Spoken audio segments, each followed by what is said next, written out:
Matt, let's get the injury news question out of the way. I know one or two doubts off the back of last week, James Wilson, etc. How are the squad looking?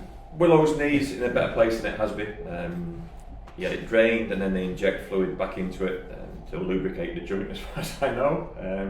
So it's strange to take stuff out to put some other stuff back into it, but he's settled down pretty well, so we expect him to be in a better capacity going into the game this weekend.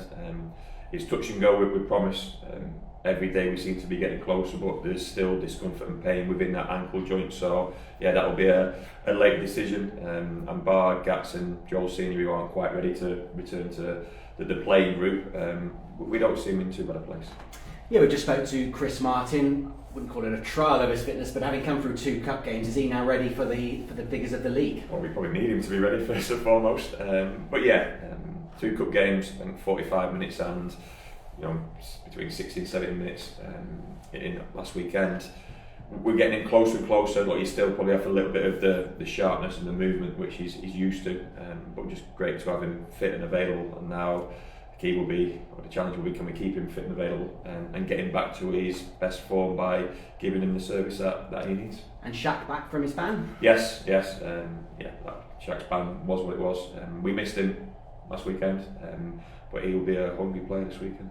And I gather the supporters, not just off the back of what happened to Shaq, but have clubbed together. There's going to be a couple of banners in the crowd on Saturday.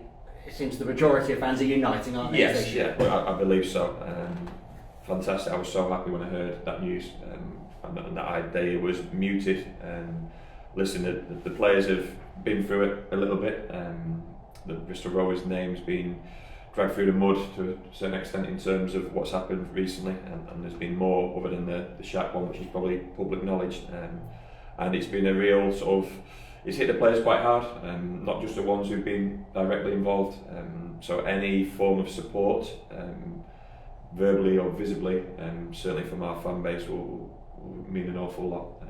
It means a lot to me, the staff, the club, especially the players, and for those players to see and witness and hear that this weekend will be a big moment for them, because sometimes they can feel alone, not in terms of playing football, but certainly in terms of the discrimination and some of the racist abuse that they've received, and that's not just a handle against our fans, but they're our players, and we have to support them any way we possibly can. So yeah, I'm delighted, I'm really pleased in relation to that. I'm grateful, I know the players will be as well, and it'll be a moment for togetherness, connection, solidarity, and everything you need as a football club in terms of supporting each other. And like I say, it means the most to this group of players, and I just hope that they put on a performance which shows that, and we can get some good footage, good pictures, some good moments of the players and fans interacting together. Yeah, 2 games at home back to back. How do you make sure that's a positive and the players don't fear playing at home and things turn negative?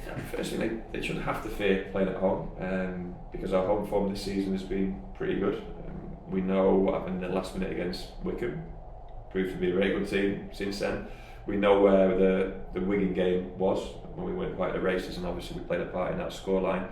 But our home form has been good, so if we were to be confident anywhere, it would be at home. Strange to say, on the last couple of games and the feeling around it. So we always want the players to enjoy playing at home in front of the majority of our home fans, where they generally have done well this season. And 2 games which I think suit us, 2 games with a fantastic opportunity for this group of players, and I see a hungry group at the moment, and I want to see that on the pitch on Saturday. I'm sure our fans are the same. Because if it sounds weird, I apologise, but Reading, I thought, was one of your best defeats of the season. It was a really encouraging performance, and you want to now build on that performance, don't you, going into future games? Yeah, I mean, that was our best performance of the season. We should have taken something out of that game in terms of points tally or points total, or a better feeling coming out of that game. But that was our best performance of the season. We backed it up with a win in different circumstances against Western. Those games are never as easy as people think. So yeah, it's 2 league opportunities, starting with Lincoln this weekend, where opportunity to put points on the board, opportunity to get in that middle pack, so to speak, which is kind of forming in the middle of this league table, and 2 home games, where generally our form and our performance have been okay. Are you surprised to see Lincoln in the playoff zone at the moment? They've had a good start to the season. No, they're an effective team. I think from what I can hear and what I've been told, scored the most amount of goals from set pieces in the Football League. So if you're defensively sound, you've got a clear structure and style and system, and you're a real threat from set pieces. That's a good foundation for a good team. They've also got a lot of quality on that pitch, got a strong squad, got players to choose from.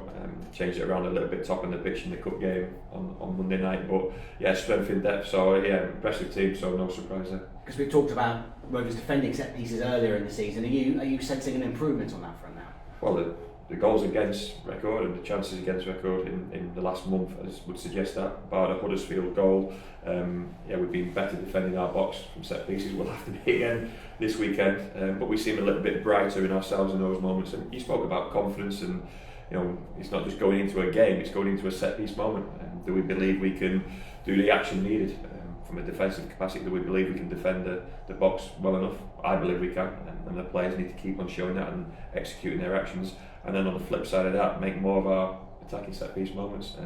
We continue to be a nearly team in around the opposition 18-yard box from set pieces, and where we are on the league table, that is, everyone knows it's 30% of goals at this level. That would make a massive difference for us.